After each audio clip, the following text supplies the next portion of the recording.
Ako si Bexy, OFW dito sa Jeddah, KSA. Mukha lang akong mayaman pero marami akong utang. Charot!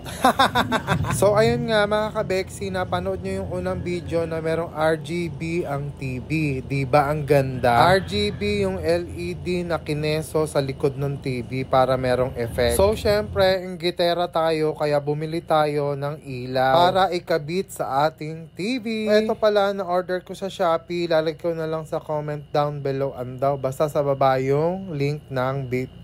Yung link ng ilaw na to, lintek. So una nga muna natin gagawin, tanggalin natin yung mga anik-anik dito. Ito yung aking flans. Charot.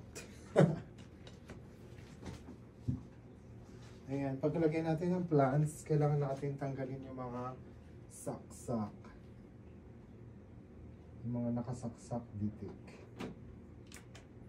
Kasi ibababa natin yung ating TV. So ito yung ating mga game console. Kailangan tanggalin na natin ito. Kasi baka mabaksak. So tatawagin mo na si Bess para maibaba namin yung TV. Kasi hindi ko nga kayang laki. Char. Let's go! Mga ka-Bexy, ibababa na namin ng TV! Ang kilikil ko. So,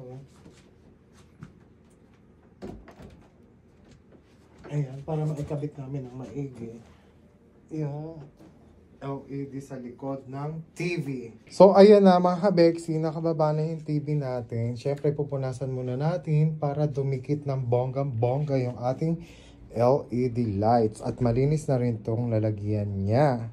Let's go! Kumuha nga lang ako ng wet wipes mga ka-Bexy para punasan yung likod ng ating TV dahil sobrang alikabok na din talaga niya. Kailangan linisin ng bonggang-bongga para dumikit yung ilaw. So ayan mga ka-Bexy, tuyo na yung likod ng ating TV. Ikakabit na natin itong ating LED. Una muna nga pala mga ka-Bexy, nakikita nyo ba ako? Kita ba ako? So hindi ko alam kung nakikita nyo. So sisingit na lang ako rito. So ayan. Sukatin muna natin kung kasya ba dito kasi 5 meters tong binili ko. Tingnan natin kung kasya siya ng paikot. Sukatin natin. Ayan, dyan magsisimula sa kabilang gilid. Itong sa dinig.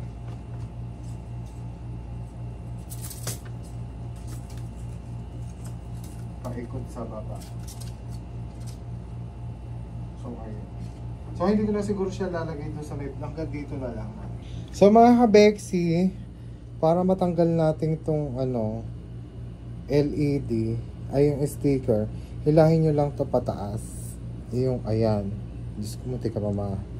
Tapos, ibubuka lang natin to. Ay, wait. Iba yung nabakbak ko. Ibubukan nyo lang yun para makuha natin yung sticker. Kaso dyan, ingat kayo kasi nga hindi ka pang masira. So ayan, ito ngayon yung didikit sa ating TV.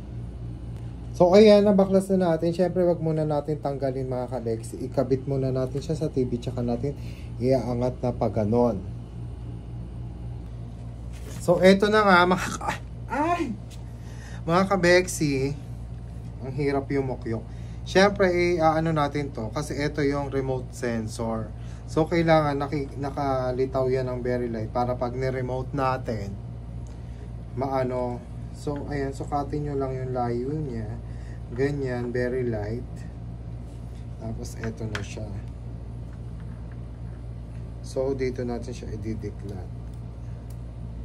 Ganyan na pagdidikit. Ayan, simulan natin dito sa pinakababa. Para ito, pag inano, ginanyan. So, hihilahin nyo lang itong strips. Yan, paliko. Tapos, didikit nyo ng ganyan. Hanggang sa palibot ng ating TV. Let's go! So, ayan na nga mga ka-Bexy, dinidikit ko na yung LED na ilaw na yan. Akala ko pala madali lang magdikit niyan. Diyos ko, napakahirap palang idikit niyan. Sa una lang siya madikit mga kabeksi dahil nalalaglag din siya. Kailangan nyo yan lagyan ng tape. Parang yung sa ginawa ko mamaya. Tapusin nyo panoorin tong video para malaman nyo kung paano idikit yan. Charot. At kung habang pinapanood nyo to at merong ads, wag nyo naman i-skip mga kabeksi. Malaking tulong nyo para sa beauty ko. Charot. So ayan, malapit ko nang matapos yan idikit. Napakahirap, naka-fast forward yan. So mga kabeksi, ayan na idikit na natin. Pero parang hindi siya masyadong madiklat. So ngayon, lalagyan natin siya ng tape para sure na hindi matatanggal. So ayan mga kabeksi, nakabit na natin yung ating LED at tinadtad ko na rin talaga ng tape. Kita nyo naman, bumubuka na agad. So kailangan talaga may support. Pag hindi pa rin yan dumiklat, iguglugan ko na siya dyan para hindi malaglag. So ayan, i-testing na natin. Ito na nga mga kabeksi, ikabit na natin yung ating cord dito sa LED. Ayan, dyan natin kinabit. Kita nyo naman, maangat na agad. Oh. So kailangan ko sigurong iglugan yan para hindi masyonggal. So isaksak na natin. Tingnan natin kung sasabog. Charis. So, ayan na, isaksak na natin. Saan yung remotes? The moment of truth ng pagsabog. Charot.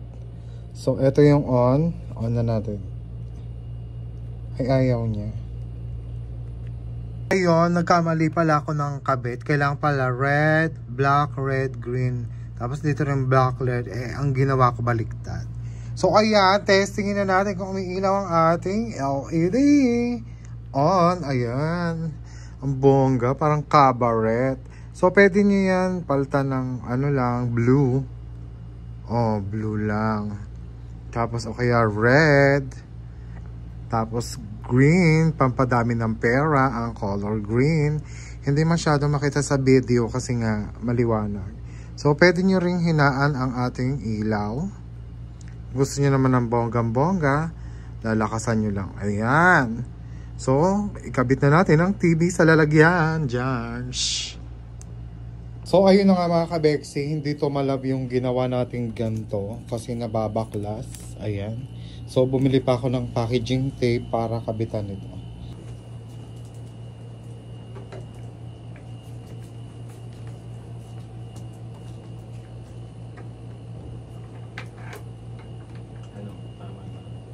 Sige. So ayan mga kabeksi, na ibalik na natin ang ating TV. Testingin na natin kung gumagana ng ilaw. So ayan mga kabeksi, na ibalik na natin yung TV dun sa lalagyan. So sample na natin kung umaandar ba talaga. Ayan, iba-iba na ang kanyang color. Patay natin yung ilaw para makita natin ang bonggang-bongga. Ayan ang ating Christmas light. So kailangan natin green. Ayan, bongga. Christmas light pala. LED strip. Color red, green, blue. Ayan, ang bongga ng manood. Parang may effect siya sa likod ng TV mga kabeksi. Thanks for watching mga kabeksi. Please don't forget to follow my page, share and like my videos. Bye!